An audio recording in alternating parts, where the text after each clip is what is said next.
pricing, and we've got the volume. The Used Car Superstore is your one-stop for most makes and models. Cars, trucks, vans, SUVs. Many have miles in the teens, remaining factory warranties, and some are even local one-owner vehicles. Plus, Sheeler owns the finance company. Getting approved for credit is easy on the Motor Mile, with finance options for every budget. 900 used vehicles in stock now. More than any other dealer in the area. Hurry in for straightforward pricing and more inventory arriving daily. Why wait? Make it happen at the Used Car Superstore on the Sheeler Motor Mile, your premier family-owned car dealer serving Southwest Virginia and surrounding areas for 50 years. I-81 exit 118C in Christiansburg. Call 866-SHEELER1. Always open at Sheeler.com. Who would think indoor air can be hazardous to your health? Poor indoor air quality can cause health problems. Pollutants in your home can cause flu-like symptoms such as headaches, nausea, and respiratory irritation. A whole house air cleaner and sterilizer installed on your HVAC system is one of the most cost-effective solutions to combat poor indoor air quality. To find out more, all it takes is one call to the Comfort People at Terrell E. Mosley. Reach out to them at terrellemosley.com. Hi, I'm Kim Holderness. And I am Penn Holderness. And we're here to remind you to get your cancer screenings. Now, we don't have cancer, but we do want to keep it that way. And while you don't have to race to the doctor. Oh, but I like races, honey, especially when they're amazing races. I see what you did there. But you do need to make time for routine screenings. I schedule my annual mammogram and gyno appointments every year around my birthday and then treat myself to lunch. Well, that sounds like fun. Can I get in on that? I mean, I like lunch. Well, you have a colon and you're over 45 and you have lungs. Yeah. And didn't you smoke in college? Yeah, a little bit. Okay, so seriously, Penn, if there is something, early detection can make all the difference. Okay, I'll get screened. This C word can be scary, but routine screenings for breast, cervical, colorectal, lung, and prostate cancers can detect cancer early, even before symptoms appear. Please visit preventcancer.org to find out which cancer screenings you need. Because early detection equals better outcomes. The local ties to the basketball courts are gone from this TrostLaw.com Fast Take and for the weekend in March Madness as Final Four action begins Friday with the women, Saturday with the men on the VTRN Sports app. Of course, no local ties to the basketball courts behind us in Forest because it's the middle of the day when we're doing this, but also no local ties to the Final Four. Now, some may be a while before we see them again, like Cinderella such as VCU and George Mason. Others, like Roger Ayers or even Virginia and ACC schools, expect them back sooner than later.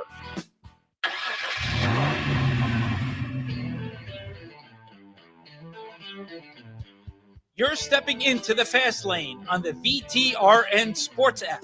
93.3 FM and 1320 AM Lynchburg, or by asking Alexa or Google Home, open VTRN Sports Lynchburg. Now, take the fast lane through the topics that matter across the Commonwealth. This is the Fast Lane with Ed Lane. Nope, not going to do it. I'm literally shaking my head for those watching at VTRN Sports and Fast Lane Ed Lane on Facebook Live and YouTube, because we don't need to play the soundbite. But right before I was getting ready to post around 2 o'clock, the graphic previewing today's show at Fast Lane, Ed Lane, Facebook, Twitter, Instagram, and VTRN Sports on our social media platforms as well. The news broke. North Carolina going out of left field, straight out of left field, and hiring Michael Malone from the NBA as their head basketball coach. Coached the Nuggets to their one championship with Nikola Jokic back a couple of years ago. I thought he was a good coach. It seemed like he had fallen out of favor with the stars. That's not shocking. That happens to pretty much every coach not named Brad Stevens, Eric Spoelstra, Phil Jackson, or Greg Popovich in the NBA. Like, I think I covered them all. Like, all the coaches, those four are the only ones that never seemingly fall out of favor with their coach. I guess maybe Joe Mazzulla in Boston right now, and God, why does his name escape me in Oklahoma City as well? But, that collection of coaches, those are the ones who don't. Everybody else, including if you win a championship or make deep playoff runs, you get the axe. So I don't hold that against North Carolina in hiring Michael Malone. It's a little bit out of left field. It's not the Carolina family. I personally still would have waited for Billy Donovan. Not that you don't get some of what Billy Donovan could bring with Michael Malone. It's more transactional than it's ever been. There is an element of professionalization. And if you're operating at a bigger budget level, TJ, which is what North Carolina's stated goal is. I get that. Yeah, no, I think the reason they went with the Malone hire, Ed, I think there was some inconsistencies from what I've heard, with the Donovan hiring potentially. So Mike Malone also had been around Carolina practices a lot, according to On3 Insider. So his daughter plays volleyball for the yeah, Bills. yeah. So he already had some connections there. He had won an NBA championship. He had dealt with the likes of Jokic, who is right now a top 3 NBA player. So what is he? SGA and Wemby right yeah, now. Yeah, SGA, Wemby, but Jokic is top 3. If you can exchange Jokic and Giannis, but that's a whole nother point. Yeah, and I'll hold out Halliburton and Tatum because of the injuries the last year and change. Oh gosh, healthy Tatum is top 5. Yes, but your point about that, I get. By inconsistencies, do you mean the timeline in particular? Transfer portal opens up like in a day or two. Yes, and I mean, not the players aren't entering the transfer portal already. I mean, Dixon Yeah, I mean, Tech's got some, Virginia's got some, Liberty's got some. Virginia women's basketball has almost the entire team. That's a whole nother can of worms. We will maybe moderately just gloss over it today in the Fast Lane because that deserves its own segment. Yeah. And we did the TroSwallow.com Fast Take earlier today on that. By we, I'm being the royal we, so please forgive me here. But, the Billy Donovan one, in terms of getting the right coach, I still like Billy Donovan more. He has shown he can handle the transactional nature of basketball in the NBA. He's done as well as could be expected in Chicago with their inability to attract and or retain premium level talent. And without it, it's a challenge. And I mean, the egos are bigger. It's harder than ever before, especially now with the second apron, which I like because it spreads talent around more and more teams have the dreaded 4-letter word here of being able to win, a dreaded amount of hope because of that. But I would have waited, but I'll grant Carolina the understanding that if you had to wait another week for Donovan, because that's what all indications were, I think he's worth it. But you are falling behind on the transfer portal, which is opening tomorrow, and it puts you in a tough bind. And I do also say this. I'll be curious what the contract structure is set up. They might have leaked it and announced it already. If they have, please forgive me for not checking it out. I haven't been on Fastlane, Ed Lane on Twitter, maybe as much as I should to get my usher on. But, shorter contracts mean you can get out of a coach sooner if things go south. And buyout. Look, the best part about hiring a former NBA coach, no buyout either. They wouldn't have had to do a buyout with Donovan either. But no buyout with Malone. That's probably the saving grace of not getting a Dusty Mays or Arizona's head coach, whose name slips my mind for some reason. But Tommy Lloyd, yeah. So I think Carolina, they shot for the stars. They shot for Brad Stevens. Immediate no. And they went out and got a guy that's dealt with egos. Carolina brings in egos, and Malone has dealt with egos. He dealt with Russell Westbrook, which probably ultimately got him fired. But I mean, look, Russell Westbrook is in the camp of like your Paul Georges, James Hardens, where they've got many people fired. Yeah. Many people have been fired because of that. No bitter Philadelphia 76er fan coming out with those two references here. Not at all. By the way, I'm curious because Bryson Gordon, newsadvance.com, big Carolina fan. He'll be speaking with Trey in the morning warm-up on Wednesday. Can't wait for that. I know I'm just bypassing the show tomorrow. I mean, you should check it out 7 to 8 a.m. right here, VTR and Sports app at 93.3 tomorrow. Lake Lewis talking NFL. But I'm really looking forward to Wednesdays to hearing Bryson's reaction live on air and if the emotions have settled down at all when he gets a chance to speak. I don't think it's horrible for Carolina. I get the line of thinking for the Heels. I still think Donovan is worth waiting for. Yeah. I do not believe that I can understand for the other college coaches. Lloyd and May seemed like long shots in the sense of they're coming off of great seasons with their schools. They are the priority as it relates to Arizona basketball. That's the priority over Arizona football. So when you're talking about budget-conscious schools, and the ACC and the Big 12 have more budget-conscious schools than the cash-flowing Big 10 and, to a lesser extent, SEC. But let's be real here. The Big 10 could win a national championship in basketball. SEC did last year, and they've won 3 straight in football. They are now the kings of college football. SEC. They rake in the most money. And it is hard to pry people away from that, even if you're the Carolina brand, which is a strong brand. It is. Because the ability to procure talent via the amount of resources you can allocate is such a driving factor and is such a major influence. Well, Ed, and I'll even say this, though. Carolina brand is still big. You want to know why? Because these schools were locking down coaches with extensions. Nate Oates, Bama locked them in with an extension. Tommy Lloyd, even before the loss to Michigan, locked them in. Michigan forced Dusty Mays to come out and say, hey, I'm not going anywhere, right? Even Phil Martelli and them signed extensions because these schools are so worried to lose their guys. And Mark Byington, by the way, former JMU coach, Vanderbilt finally got him to sign an extension to keep him from going to Carolina. So it's interesting you bring up that point as well, TJ, about this. And I know Tech and UVA are the dominant ACC schools in our area, but Carolina, Duke, they're big enough brands. And I mean, look, I don't think people around here are like holding their breath at what happens at Boston College or, sorry, but not really. Again, why are they in the ACC or Pitt or the California schools? But Duke and Carolina and some of the other bigger brands, they do matter in terms of that. And look, first-time college coaches have succeeded. Professional coaches coming to college in basketball, there's not a ton of that. And I'm not counting Rick Pitino and John Calipari in that because they were college coaches who failed in the NBA and just came back to college. So there's not a big track record of from professional down to the college ranks.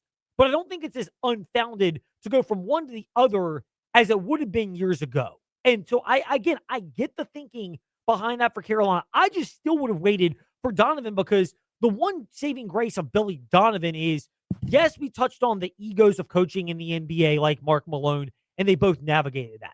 They both are understanding of how, agent BS, if you will. And all of the player agent, what's legit, what's just, hey, we're trying to pump it up to get a better offer for a particular player. But there is still an age range of relating to and coaching younger people in college, even with the fact that you get some one and dones or two and throughs on an NBA roster. That's all you're basically getting even with your Testaritors and your other players that are professionals overseas coming to college. That's the majority, like Virginia, for example. Testaritter is the minority. The majority of players are 21 or younger at Virginia, and that's who you have to coach and deal with that dynamic. And Billy Donovan has done it and could blend his NBA knowledge, which Malone has, with that other knowledge. And that, to me, is the sweet spot that he could have provided and would have been worth waiting for. But to your point as well on the extensions. I know I got distracted for a second. No, you're fine. To your point on the extensions. By the way, again, confession for a moment. I'm stoked. I'm getting ready in the next few weeks to meet with Central Virginia Counseling. Try to figure out, is it ADD, ADHD? Is it just a lot of stuff going on in life? Is it everything? I'm curious. It's awesome. I'm looking to be the best version of myself. So I am stoked about that. I'm going to go to the Wigington Road location, but they also have one on Timberlake Road in Lynchburg. Anyway, for that, when you look at the Carolina, the point you made about getting other coaches pay raises, what jumps out to me is the attractiveness of the job. I think you hit the nail on the head with that, TJ, because Tommy Lloyd came out when he spoke about his extension before the Final Four loss that you heard this past Saturday on the VTRN Sports app. He spoke with the media on Friday, and he said he seriously entertained the Carolina job because it's Carolina. I haven't heard from Dusty May, and maybe we'll hear more about it after tonight's game that you'll be able to hear. Coverage begins right after the Fast Lane on the VTRN Sports app. But when you hear Dusty May, I'll be very curious if he says, hey, I'm staying in Michigan, but it's Carolina. I had to pay attention to it. All the schools know about the allure and brand appeal of Carolina. And I will say this about Malone. Presuming it's probably going to be I would think maybe a 4 to 5 year deal as opposed to 6 to 7 year deal. It's your outdated 6-7 joke here. That gives you the flexibility if it's not working after a couple of years to cut bait and get out of there. And I don't think recruits are freaking out because the coach only has 2 years left on his contract. What is it going to? How many of these guys are sticking around that long? It's not an albatross the way it used to be, where every coach you wanted to have at least a 4-year extension for the recruiting class that you're selling. How many of these guys stick around for 4 years? Less than 50%. So you don't have to worry about that now. So higher money, but shorter deals for coaches. And Michael Malone fitting that. I think Carolina, if it blows up, you can always go back to the well with somebody else again in the future. And I think we've seen NBA coaches or players drop to the college level before, but with college basketball being such a transactional type era nowadays where you got to deal with agents now, I think you're going to see more NBA coaches that can't get a job in the NBA anymore to drop down into college basketball. Don't be shocked if Doc Rivers gets fired again that he goes down When? to college. When, because No let's be bitter hon- Sixers the fan again. Milwaukee Bucks situation is not good. And let's be honest, if they lose Giannis, stock is gone. Well, let's be honest. Oh, for sure. That's a great point, though. I think we could see that. No, so I think there is a level of that you're going to get more of with coaches and how they handle these situations. Because you've dealt with agents, it's free agency now with the portal. So a Brett Decker Jr., for example, and his agent, if you got an NBA coach doing that kind of deal, you're probably going to secure the deal better if you have an NBA coach because he knows how to approach it. Unlike, for example, a coach that doesn't know how to do these kind of transactional things in college, like who's used to the old way. And I don't think that's as much like a knock on McKay. Like Liberty was going to lose Decker. I think within a week or two, when he picks his next home, you're going to find out that it's probably one of these schools that is paying everyone on the roster upper 6 to 7 figures. And it just was not in the financial cards for Liberty to keep him. He's going to Kentucky. I guarantee you. There's Liberty ties at Kentucky. Yeah, there absolutely is. Coach McKay's son has been on staff there. Yeah. There's that possibility. Could he go to Virginia? I think Virginia would be willing to pay for him. Alabama. People don't know this, but there are a lot of ties at Alabama for Liberty as well. Because of the connections of certain people that work with the Alabama basketball program to Liberty. And Alabama's one of those. Yeah. Well, not just him, but Henry, who was in the performance coach department as well. They've got a couple of those. So again, and all it takes is 2. Because when you get more than one, or as LeBron would remind us, not one, but more than one, then you can get a bidding war to an extent. It doesn't mean Brett Decker Jr. is going to get $20 million a year from the bidding war, but it means the number will go up well north of what Liberty probably was going to be able to pay him. So you can, and it can be astronomical to be like, how did he get that? I mean, we see an NFL free agency for crying out loud. Yeah. I'm an Eagles fan. Jalen Phillips. Philly was willing to pay him apparently $25 million a year. Well, when Philly started going up with their offer, they went to the Panthers, and the Panthers were so desperate they went up to $30 million a year. Still, I am shocked by that. I would love to have seen him back in Philly, but not $30 million a year and $88 million guaranteed. So when I put that down, that's the thing where I would sit there and go, okay, you have to have your walk away number. And for Liberty, it's probably below what any program is going to pay. So again, your point though about coaches navigating it, there are certain programs where you kind of wonder if everyone there understands exactly the game in which they're playing, or if they're just frankly ready to tap out and say, this is not for us. Because I do wonder if we're going to get to a reckoning where, and this is my thing, big picture note for the ACC, a little detour, by the way, here in the fast lane. Time to take a detour in the fast lane. The SEC and the Big Ten are where they are, and maybe they are what they are. But if there's no level of a super league in college football that comes sooner, I do wonder if even before then or at some point, you have a haves and have-nots within the ACC. I mean, you're already kind of seeing it in terms of programs that spend or want to spend versus don't spend and don't want to spend on a certain level. And you're seeing some where they're selective spenders in the sports in which they will spend or in which they will not spend. And that's another thing that you're seeing in the ACC. Carolinas, Miami's, those programs spending everywhere. Your NC States for Virginia Techs, they're spending selectively in certain sports. Tech, a lot of it's going to football. I get why it should go there, but we're seeing basketball, men's and women's, struggle to retain certain players off of their roster. Women's basketball hit over the weekend. Virginia Tech, I think they'll be able to keep maybe Hansberry and Hammond, but Gerdak, you couldn't keep him. It's hard to keep them all with where you are. And so we'll get into all that in covering the Commonwealth. But I think we're starting to see that. And you may see programs like pretty much the entire Wake basketball roster with Steve Forbes returning, transferring. Heard there's challenges paying players down there in Winston-Salem relative to market. And they're wondering, is this a game we can keep up with long term? And that's in basketball, where you only need a 12-person roster. Heaven help us if you're thinking football, where you just need more bodies and people that are on the field. Like, they play Miami in football this year, but they're not playing the same game in terms of how you construct your roster. Miami's got that whole U-Health thing with the University of Miami health system, which is kind of like the Virginia health system, except it's down there, not up here. And there's so much money flowing through that it's a big financial backer, not to mention there's a lot of extra cash that goes around Miami through different ventures. Virginia has that. Virginia Tech, selective.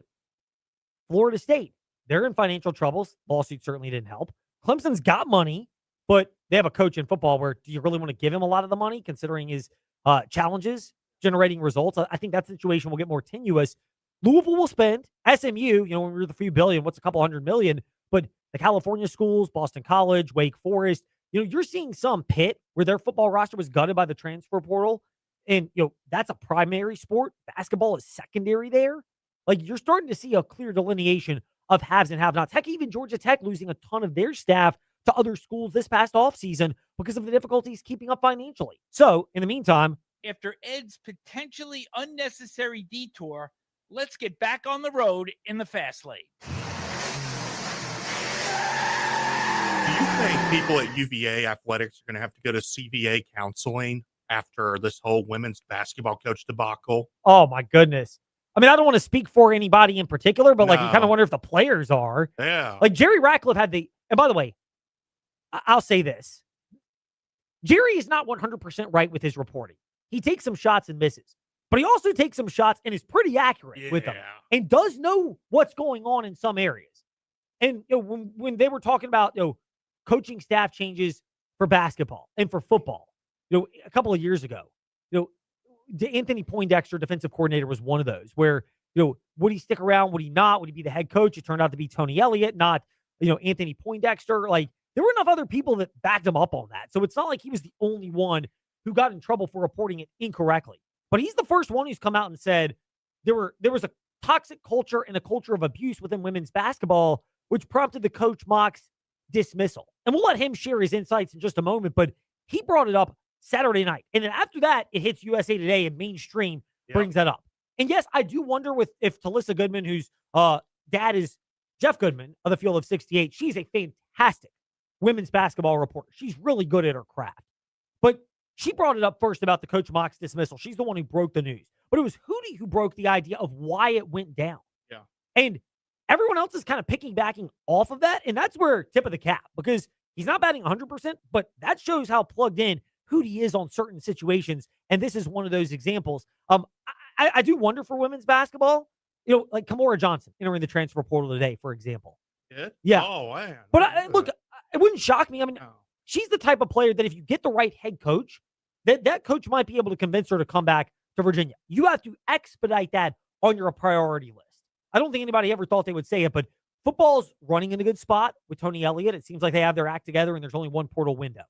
Basketball, good spot with Ryan Odom. I know they're in the transfer portal window. Chance Mallory announcing he's coming back today. I love how players have to do that, by the way. But, they're in a spot where I trust Ryan Odom, knows what he's doing. Absolutely. So well enough to where they're going to be fine. The priority has to be for women's basketball for the lady who's, especially when you have Alexis Ohanahan, who is the big financial backer where there are resources. I'm not saying you're going to get Dawn Staley. It'd be great if she came. Oh, gosh. I think it's a long shot, but agree. never say never. But if she were to come back to Virginia and say, look, it's been real South Carolina. I've given you everything, but this is my alma mater. I've got to go back and help them out.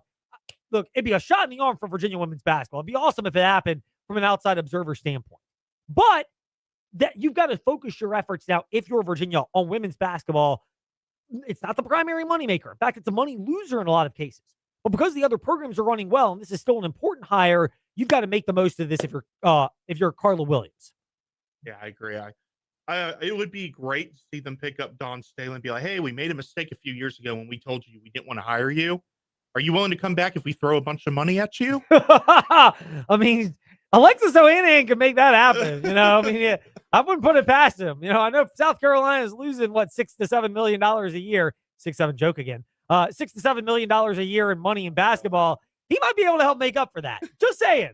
In the meantime, when we return here in the fast lane, we will discuss that story with Jerry Ratcliffe. We'll also discuss the big but not shocking departure for JMU men's basketball and a little Commanders draft talk. We will get to our thoughts on, ironically, Dawn Staley, the Gino Auriemma beef that is worth discussing. I think there's a lesson that some of the local coaches have been able to share that could be imparted on them. We'll try to get to that tomorrow in the fast lane. And then we need to get into a full weekend review for Olympic sports. Virginia baseball, not good weekend. Virginia lacrosse, great weekend. Tech softball rallied 2 of 3, not bad at Clemson. Tech baseball lost 2 of 3 to Miami, but they did win yesterday on the VTRN Sports app. Liberty baseball and softball, it's funny. Baseball is ahead of softball, one of the rare times that's happened recently. We need an overview and a deep dive into all of that at a different time. But when we return in the fast lane, your teams, your topics, covering the Commonwealth, next on the VTRN Sports app, and ask that smart speaker, open VTRN Sports. Spring's here, finally. So visit Leesville Landscape Supplies for a slam dunk on your next home or business landscape project. Get the region's best mulch, plus decorative stone, propane, block, and hardscape materials, routine lawn care. Leesville Landscape Supplies has grass seed, fertilizer, straw, and topsoil, even hardwood mulch, dyed mulch, pine mulch, gravel, and sand. Start your spring project at Leesville Landscape Supplies at the corner of Water Lake and Leesville Road in Lynchburg. And pick there or have it delivered. Search 24/7 at LeesvilleLandscapes.com. What do high-performing athletes have in common? They don't just train their bodies, they train their minds. The best competitors have a strong mental support system that keeps them focused, confident, and at the top of their game. Want that same support in your own life? Central Virginia Counseling can help. No matter what life throws your way, our team is here for you with 2 Lynchburg locations on Wigington Road and Timberlake Road and telehealth available anywhere in Virginia. Take the first step today. Visit centralvirginiacounseling.com. Are you sick of running your dryer longer just to dry your clothes? It might not be a dying appliance. It might be a clogged up dryer vent. Call Black Goose Chimney Service to find out. Their certified ventilation specialists don't just diagnose chimneys. They also clean dryer vents through the entire ventilation system. Get peace of mind as you're protected from lint clogging your dryer vents, one of the most common causes of house fires. Call Black Goose Chimney Service today and visit blackgoose.net to schedule your dryer vent cleaning. Every Saturday night, after the Hill City Howlers play ball at City Stadium, the best fireworks in the region light up the Lynchburg sky. It's the perfect way to end a perfect night. Baseball, family, and a show you won't forget.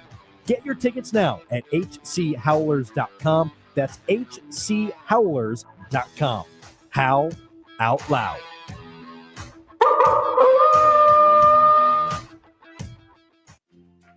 Spring is a season of fresh starts, and it's the perfect time to refresh your finances too. Whether you're opening a new checking account, planning a home project, or exploring lending options, Farmers Bank offers personalized service and local expertise you can count on. We're here to help you grow, save, and plan for what's next, this season and beyond. Stop by your nearest branch or visit us online to learn more. Farmers Bank, your community, your bank, your future. When you walk into Haley's, you see the size and selection of a big box store. Over 19,000 square feet of appliances and mattresses. Leading appliances like KitchenAid, Whirlpool, Maytag, Genair, Speed Queen, GE, and Monogram. And mattresses like Sealy, Serta, and Tempur-Pedic. So what's the difference? A family, locally owned business. And a staff committed to servicing you over the entire life of the product. That means before, during, and well after your purchase. Visit Haley's today, just off Ward Road in Lynchburg. Haley's, quality that counts.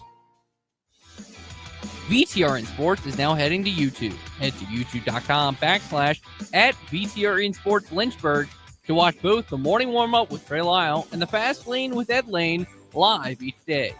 Make sure you subscribe to the channel and have notifications turned on. All the great local content you love with VTRN Sports is now on YouTube. Subscribe to the VTRN Sports YouTube channel at youtube.com/@VTRN Sports Lynchburg. Hi, this is Bill Robb, voice of Virginia Tech football. It's time to start jumping. This is your home for the Hokies, VTRN Sports 93.3 FM and the VTRN Sports app.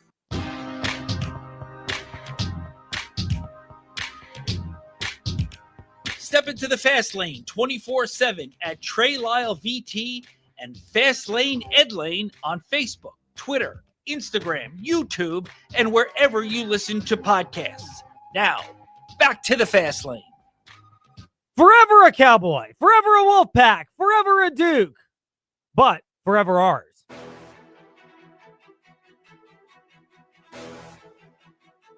It's time for your teams and topics. Covering the Commonwealth, a look at teams and topics from around the Commonwealth.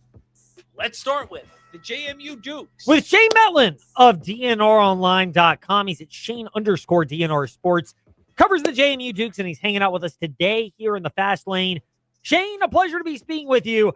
Tap of the cap to you. It's not like this was shocking, but you called this a week or so ago when you and Katie Harper were on the Purple and Bold podcast of Justin McBride entering the transfer portal. Did JMU make a serious effort to retain him, or were they aware that a player who has a history of transferring, he's forever an Oklahoma State Cowboy, forever a Nevada Wolfpack, now forever a JMU Duke, and pretty soon he'll forever be somebody else, forever 4 teams. It's amazing now. that this was always likely the route he was going to go. Yeah, I mean, it depends on maybe how you define serious effort. I think, they had the conversation. They asked him, "What are you thinking? What are you looking for?" And then when that's not what JMU is going to be able to offer, they didn't spend a lot of time trying to convince him otherwise. I think they've been through that before with some other players, namely Bryce Lindsey last year, who ended up going to Villanova. They spent time and effort trying to convince him that JMU was the place for him, and maybe missed out on some other people because of the time they were spending there. Or didn't get on didn't have a head start on some guys who could have been his replacement. So yeah, this was expected. This was, about as soon as they were out of the Sun Belt tournament, I had people close to the program telling me, he knows what kind of offers he's going to get. There are other guys who are looking to make a real effort and that we think we can retain and we want to keep around. So is one of the big lessons for Preston Spradlin and maybe other coaches at this level, knowing when a guy has a really good season, especially if he's got an agent, which most of these guys do, it's unlikely you're going to be able to keep him. So you make an offer, you have the conversations out of respect for each other, but when you realize what he's looking for and how far it is from you, you say, thanks, best of luck, and you have to move on. Yeah, and maybe it's not even always just, he had a good season. In Justin McBride's case, it's a guy who came in to college as, really highly recruited 4-star player. And this was the first year maybe he lived up to that. And it's his last year of eligibility. He doesn't have an NBA body or necessarily an NBA game. So this might be his big opportunity to cash in, before maybe having to go to Europe or somewhere to play professional basketball. But with 1 year of eligibility left, they kind of knew this was his last opportunity to go looking for that big payday. It may be different with somebody who maybe you say, come back and average 25 points a game next year, then see what kind of offers you get, as opposed to somebody, this is like their last go around. Are you expecting any more big dominoes to drop for the JMU Dukes as far as players entering the transfer portal that could cause a serious ripple effect? Or at this point, do you, and more importantly for Duke fans, does Preston Spradlin know, all right, here's probably what we're looking at, and they're already able to make plans to reconstruct the roster? I think Preston Spradlin, knows basically what people have told him their plans are. The question now is when we're going to see some announcements. I don't know, like, for instance, Christian Brown, who was a freshman, who didn't put up huge numbers, but he did set the freshman program record for block shots. A lot of potential there. He's somebody they want to keep around. Whether or not they're going to yet has not been announced. So that's the one I'm kind of really looking forward to. Other than that, it's more, maybe one or two guys who could be, depth pieces, but then it's who are they going to bring in to kind of be the producers and round out the starting lineup next year. Last one for Shane Metlin of DNRonline.com. He's at Shane_DNR Sports and covers the JMU Dukes. President Trump, the executive order on Friday afternoon, what a time for that, by the way, about the college basketball limitations, one-time transfer, the ability to make money, 5 years of eligibility essentially for every player. Are you sitting there going, if you're a Dukes fan, yes, this changes everything, or are you in major wait and see, particularly if this passes the House? Yeah, it's a wait and see. This is basically, the White House saying, here's what we think would be good. Now go figure it out, because the executive order itself it won't change anything that's been decided in the courts. It won't change anything that goes to the courts in the future. But it's a directive of saying this would be great if this could be worked out. And then the question is, does that happen in Congress? Does that happen with some sort of collective bargaining, a new system in college sports, something other than the NCAA? That's the big question. I don't think the executive order itself is really going to change a lot. There we go. Shane Metlin with us here in the Fast Lane. Shane, thank you for your overview of that. That's one of those great evergreen topics that more info will keep coming out. We can just keep asking about as the offseason progresses. We'll keep it locked to DNRonline.com for the latest. Thanks, Ed. Now to UVA. Hootie!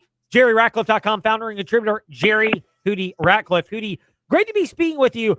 First of all, hat tip to you. Well, it was Talissa Goodman, who's the daughter of Jeff Goodman. She's a really good women's basketball reporter who broke the news about the Coach Mox firing.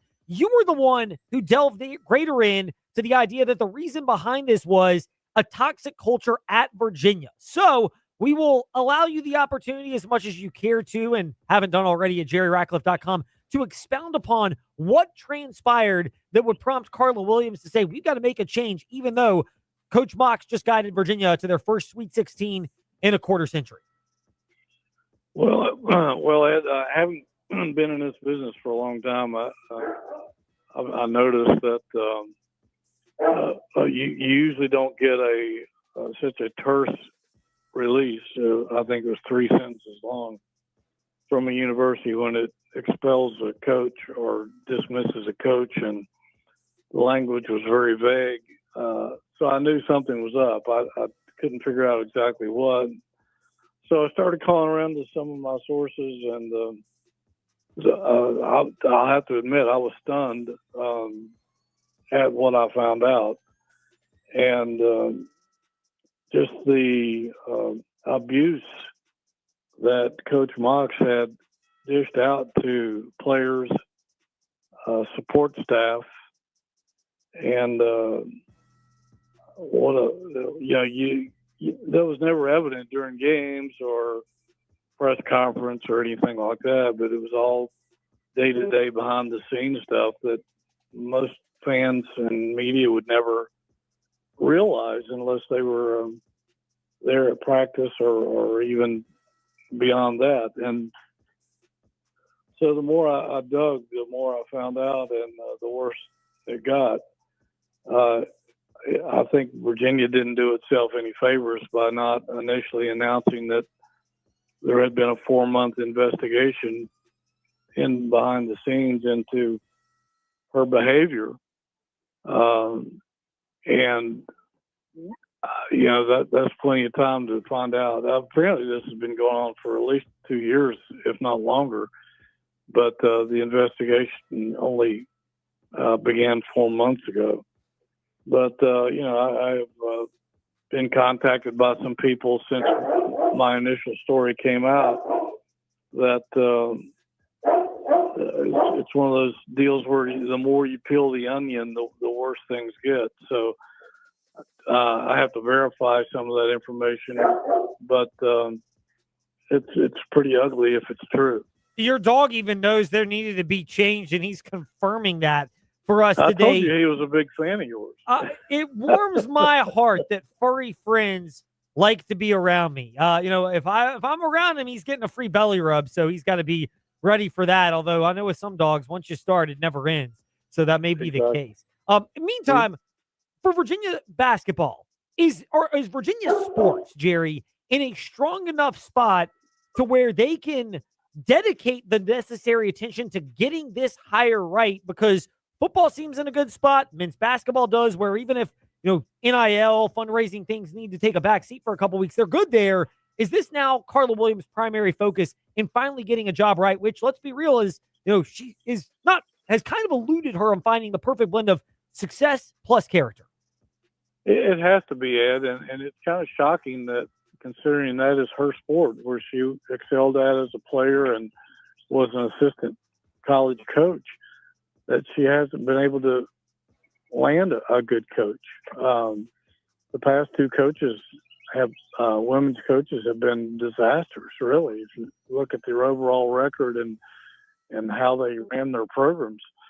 And that's kind of a mystery, because she seems to have gotten all the other hires right. And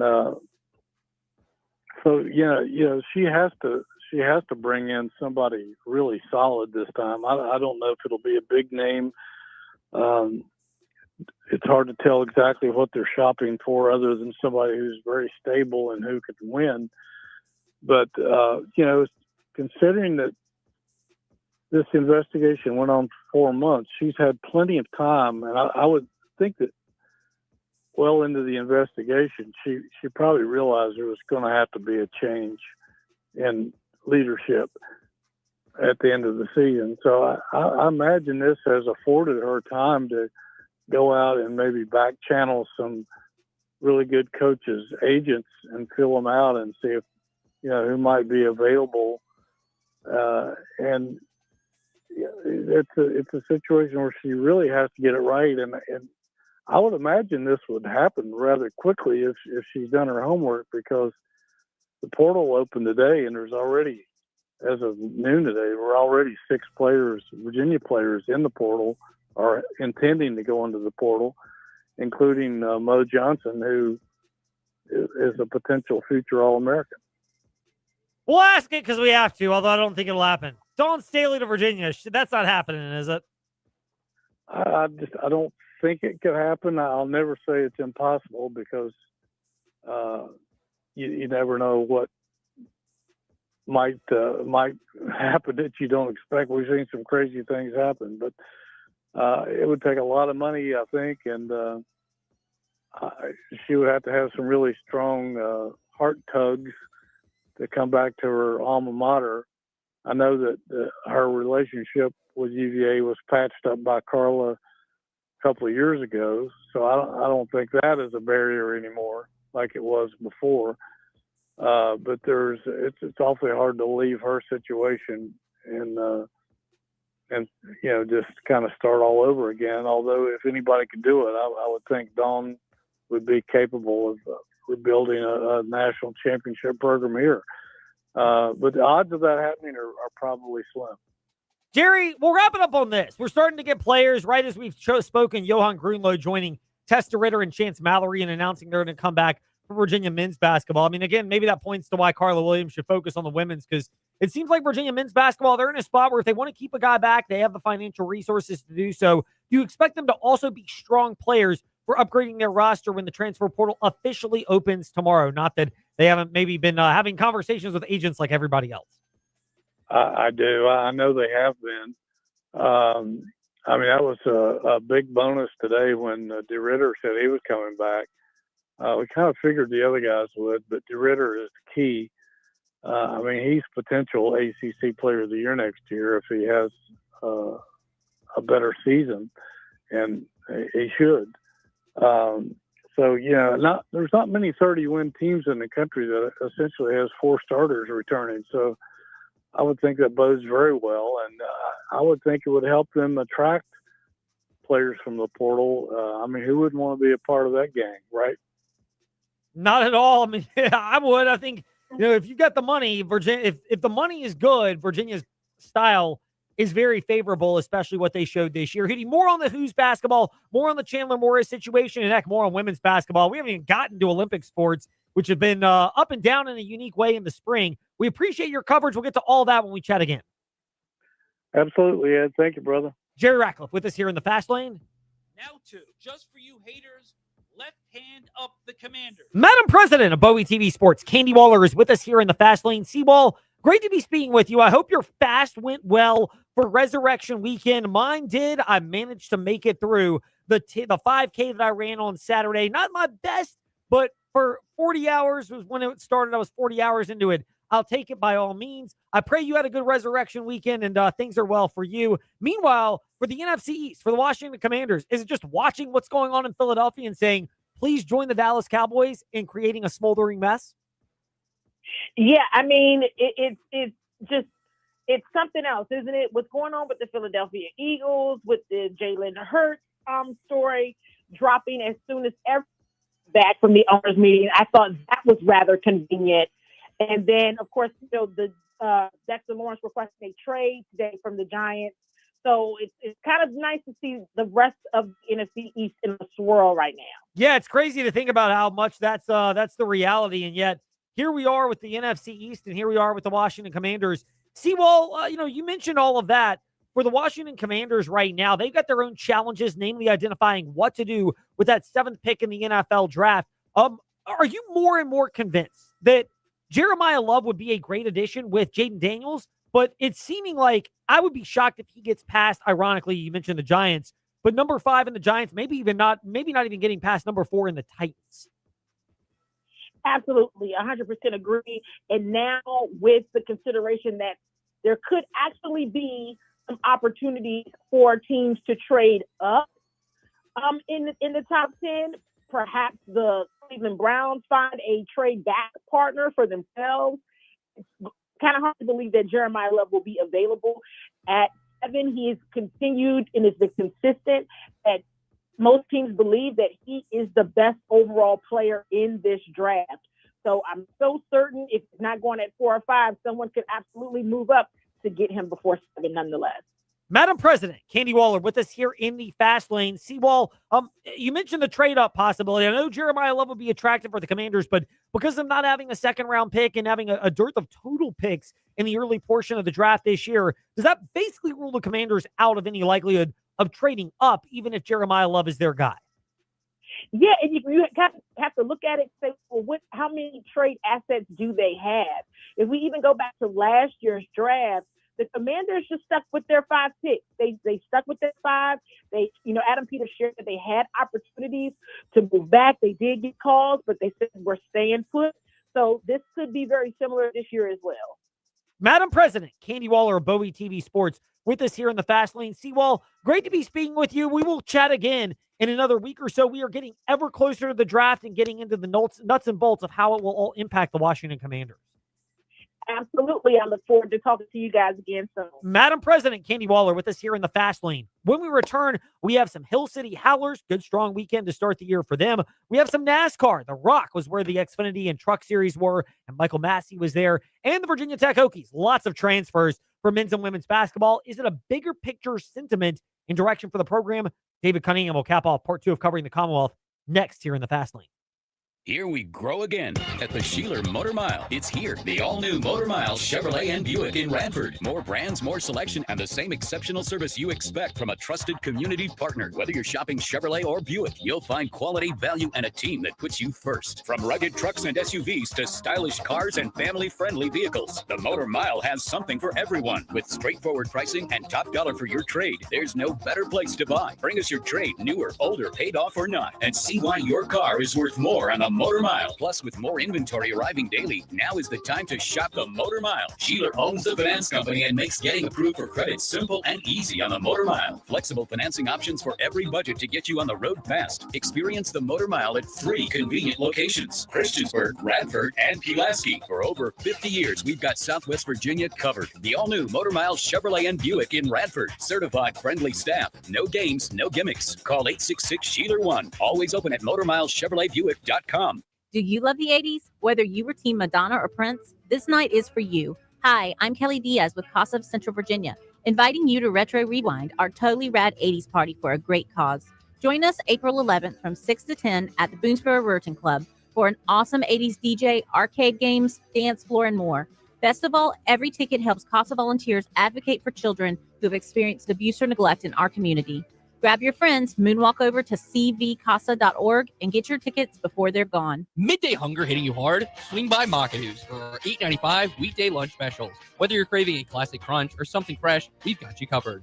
Chicken tender basket featuring crispy golden tenders served with fries. The Makadu's Chef Salad, the healthy, loaded favorite that will hit the spot. Hit back against your lunchtime hunger at Makadu's with eats that won't break the bank. It's time to share great food and fun. Just to be there the only one. Just to be there at Makadu's. We'll see you at the Dues. If you own a diesel truck or diesel fleet, it's time to go wicked and get serviced for the spring. And when you go wicked, take 25% off your service request for a limited time. Wicked Diesel in Bedford will allow 25% off a transmission flush, coolant flush, oil change, differential service, or AC service. Your choice. Just tell Josh you want that 25% off service special. Download the coupon at wickeddieselva.com. Need diesel repair? Go wicked. Spring's here, finally. So visit Leesville Landscape Supplies for a slam dunk on your next home or business landscape project. Get the region's best mulch, plus decorative stone, propane, block, and hardscape materials for routine lawn care.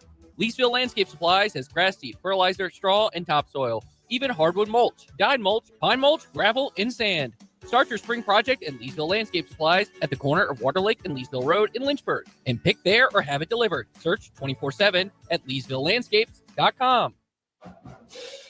Hey, this is Virginia Tech analyst and former Hokies tight end Mike Burnham. You're listening to The Fast Lane with Ed Lane and Trey Lyle. Join the chat at Trey Lyle VT and Fast Lane Ed Lane on Facebook, Twitter, YouTube, and Instagram.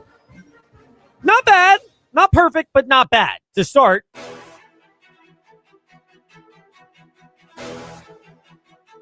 It's time for your teams and topics. Covering the Commonwealth, a look at teams and topics from around the Commonwealth. Let's start with the Hill City Howlers. One day I'm going to get our voice guy to do that along with this is the Fast Lane with TJ Wilkerson open and rejoin.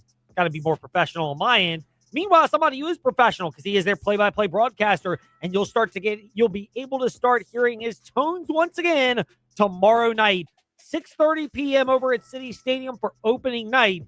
Jason Pearl, broadcaster for the Hill City Howlers, with us here in the Fast Lane. Jason, a pleasure to speak with you. We will get to that in just a moment. I hope you had a great Resurrection weekend. The Hillcats, it wasn't perfect, but they took 2 of 3 at Kannapolis to start the season. Overall, is that a reasonable assessment? Not perfect, but not bad. Yeah, and I don't think anything's going to be perfect at this point in the season. I left feeling pretty confident about where this team sits and where this team stands after 2 games. They're hitting 320 now. It's a very small sample size, but this is an offense that can get runners aboard and can move guys around, which was our struggle point last year. And then other than the one pitching performance in the first inning on Sunday evening, their pitching staff, the Hill City Howlers pitching staff, was about as good as you could possibly get. They limited Kannapolis' opportunities.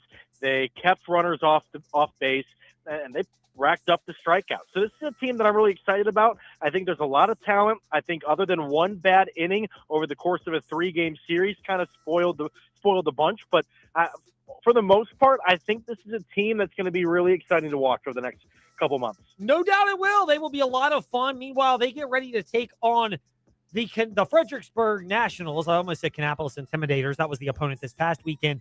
Opening night tomorrow night. What's the vibe for you?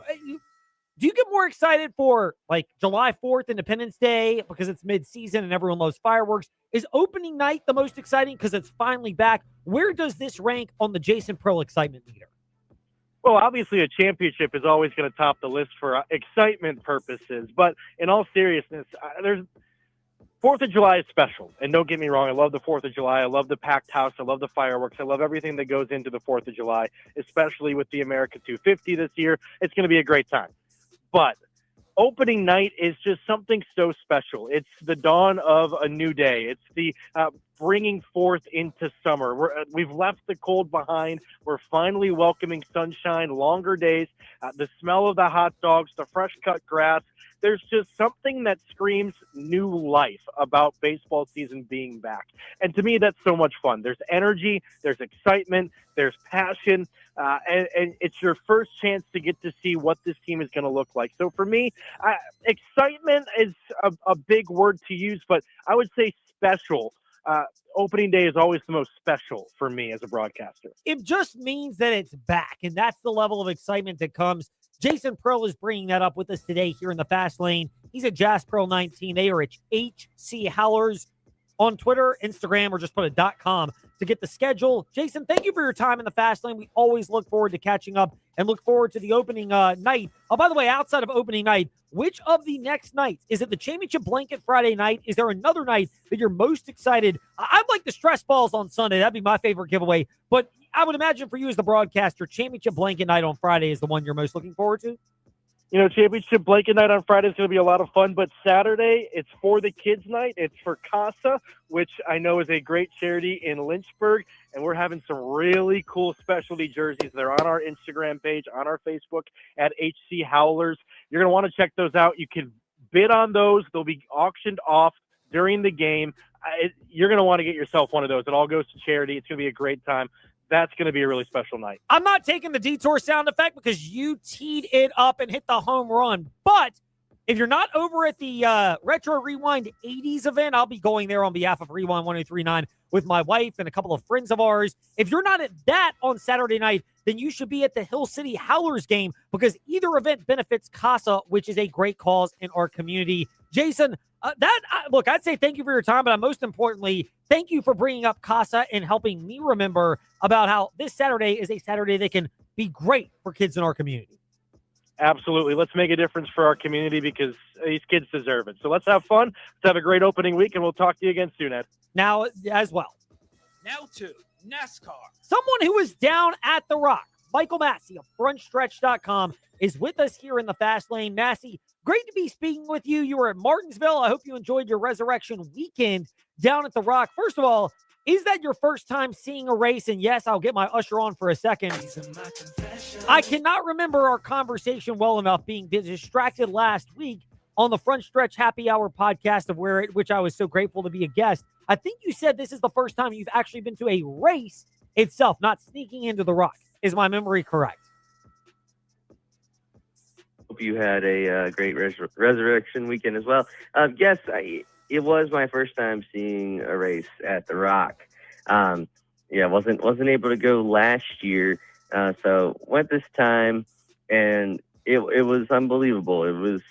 It felt like you were covering a race back in the 90s. Really, it was really cool. Like the racing action on Saturday with the O'Reilly series was kind of old school, and then you had comers and goers with attrition, people having flat tires, taking them out, and then just the facilities there, media center, everybody's all squished together in a couple rows of tables, Wi-Fi that I wanted to throw my laptop at one point because it was so bad, and then the grandstands. Seeing those old press boxes and stuff, suites and all that, they look like they haven't really been updated at all, and just looked really cool to see. I couldn't imagine what it'd be like seeing a cup race there back in the 90s, but it gave me a little taste of that this weekend. It is so cool to see that. Is the Rock, can we now establish, and right now, the Rock is in a great spot. It's got its place. It's got its spot. It seems to be well supported for the truck and the O'Reilly series. It's not quite at the level where it's deserving of a cup race, but it at least has a home on the NASCAR schedule and should be part of those series as part of its own unique identity. Yeah, I think so. I as much as I would love to see cup race there again, I'm not sure how it could handle it right now, because even just for the O'Reilly race, and it sold out last year. It still had a really good crowd this year, but it wasn't sold out. I was there several hours beforehand for the ARCA East race, and it took forever just to turn into the track to go through the tunnel, because there's just not that many entrances or anything like that. So if you had a cup race there and that thing sold out that first year, man, I can't even imagine the traffic that it would cause. But I mean, I guess they dealt with it back in the day. But it's a sweet spot where you knock out the trucks Friday, you run O'Reilly Saturday, and then everybody gets to spend Easter with their families on Sunday. So if they were to have cup there, I would think maybe you do like the Clash or the All-Star race there first, kind of the North Wilkesboro route, to see if it could handle a cup style event there.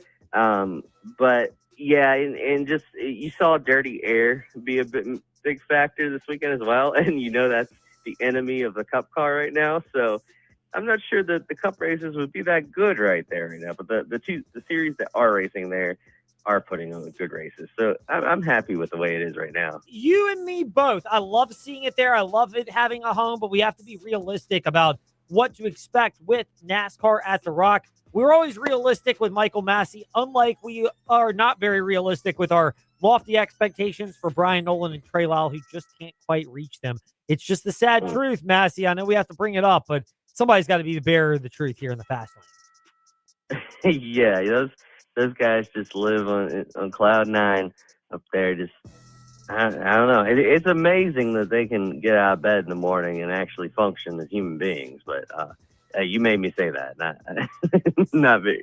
Yes, sir. You're a smart man. You learn how to pass the blame. Massey, thank you for your time. We always look forward to catching up with you here in the fast lane.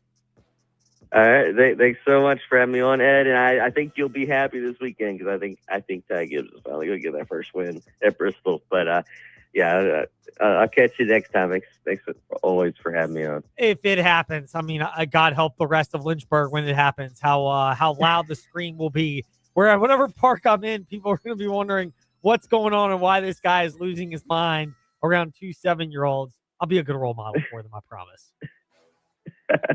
You do that. I'll when it happens, I'll poke my nose outside and see if I can hear you all the way from from Goochland County.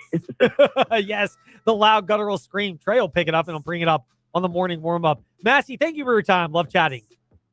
All right. Thanks so much, Ed. You have a good one. Michael Massey of FrontStretch.com here in the Fast Lane on W227BG Timberlake, WBJMA Lynchburg, WMNA, Gretna, Danville, Southside, VTR in Sports, Facebook Live and YouTube, and the app where you'll be able to listen to play-by-play. Tonight, we'll go to coverage in just a moment of the NCAA Championship, UConn and Michigan. Before that, though, And last but not least, or maybe least, the Virginia Tech Hokies. David Cunningham of TechSideline.com with us here in the Fast Lane. David, great to be speaking with you. Virginia Tech men's basketball, they've lost some transfers. The one they might have wanted to keep is Christian Gerdak. Women's basketball, they've lost a couple of transfers, including Karis Baker and Mackenzie Nelson, both of whom they probably would have wanted to keep. We can get into the individual ramifications of that in a moment. But are the transfers for Virginia Tech men's and women's basketball of the players they wanted to keep more of an indication that this is an athletic department and program that can keep some players, but they have to be judicious about where they are deploying their limited resources, especially with football justifiably sucking up the majority of that? Yeah, Ed, great to be with you. I think a little bit of that. I think part of it is when you don't have an unlimited budget and you get into this era now, the current landscape we're in, where players can basically set whatever ground rules they want and they can ask for whatever they want. Sometimes those asks are out of hand. They're pretty ridiculous. And coaches, I think in some cases might say, you know what, we don't want to pay that. And we're sad to see you go. But some of it might be role related. Some of it might be there's unhappiness, and somebody wants to play a little bit more, or this role to be different. There's all sorts of things. The bottom line is, I think the women are a little bit different from the men, Ed. I feel good about where the women stand. Carly Wenzel, who earned All-American honorable mention honors, she's announced she's coming back. Yes, you'll lose Mackenzie Nelson and Karis Baker, but I didn't think there was anybody on this team that you would say, they're not really replaceable. It's not like you've got a Georgia Amor or Elizabeth Kitley or a Hannah Hidalgo on the team. Yes, it would be nice to keep that core together, but at the end of the day, if push comes to shove, if those offers or those roles or whatever they want is too much, you can't really stretch it that much, well, then it might be best to kind of part ways and do what's best for the program. And maybe they're unhappy. But with the men, I think it's a little bit different, Ed, because I think the men, in terms of NIL, rev share, the payrolls have gotten out of hand. And you're seeing that. What a normal player starter in the men's game is making is double, maybe triple what a player in the women's game is making. And so you look at the men, their payrolls are a little bit bigger in some cases, but I don't know that the Hokies, outside of maybe Amani Hansberry, Ben Hammond, and Tyler Johnson, really have the resources to retain a lot of these guys, because the price to compete is going to continue to go up. And if you aren't necessarily increasing it time after time after time, you're kind of stuck in this middle ground, if you will, where you can keep some guys, but as you said, you have to be very judicious about it.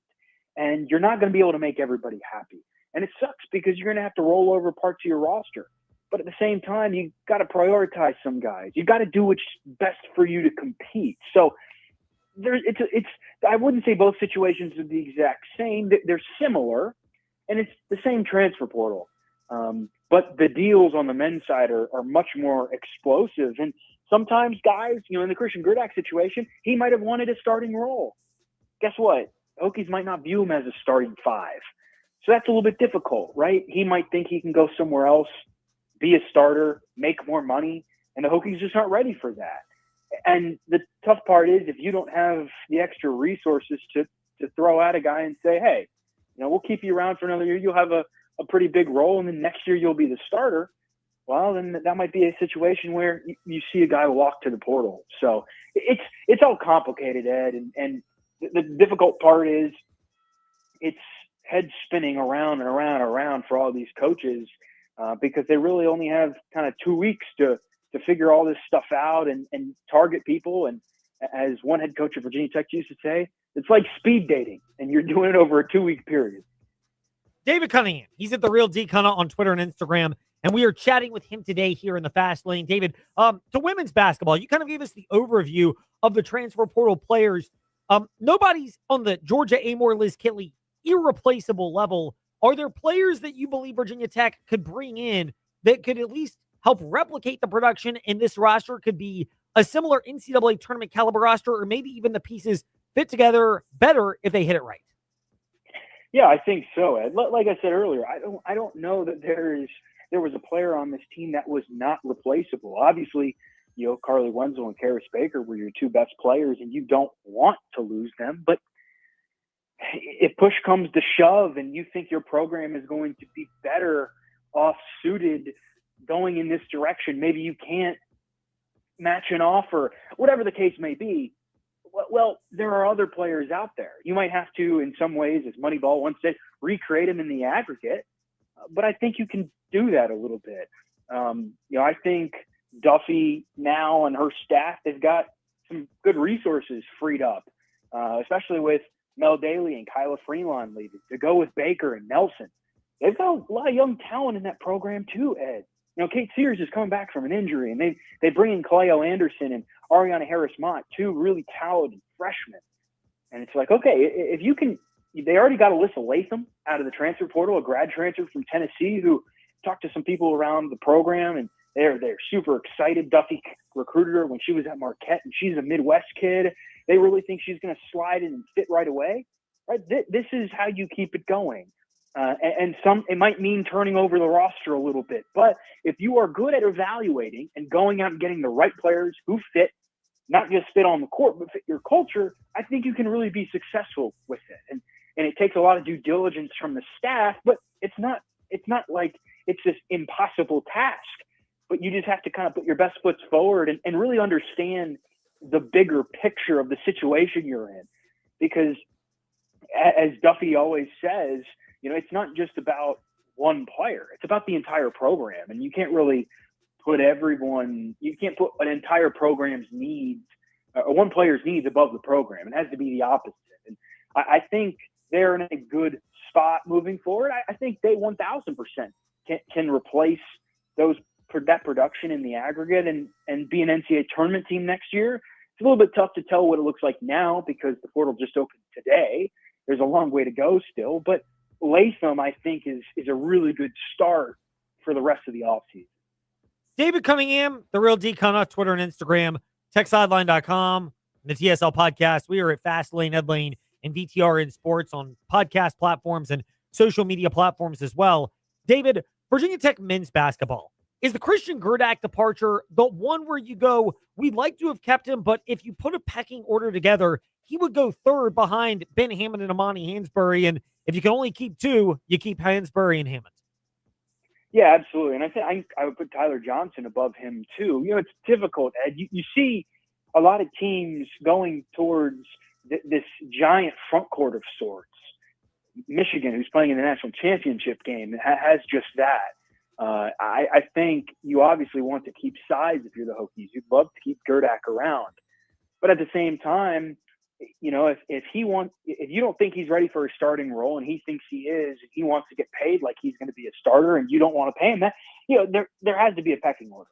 There had to be priorities of who you want to keep, and you got to cut it off somewhere if you are in that bind. If you are not a Virginia who can pay as much to anybody as it pretty much wants. Ryan Odom has that luxury that Mike Young does not. That's just the reality of the situation.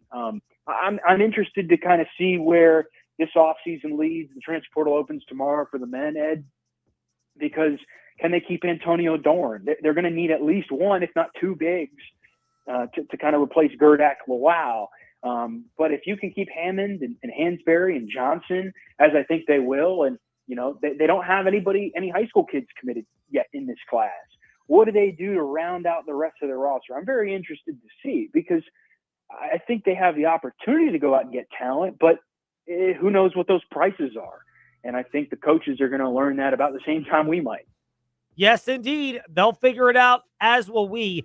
David Cunningham of TechSideline.com with us here in the Fast Lane. David, eyes on men's basketball players. Do you have any right now, or is the main thing you're focusing on player retention of Johnson, Hansberry, and Hammond, and seeing who else they might be able to add after those retentions are prioritized?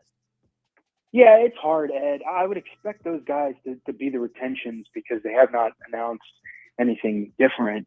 And those guys would be the priorities. But it's so early, Ed. And honestly, to be frank, these might be budget ads for Virginia Tech, right?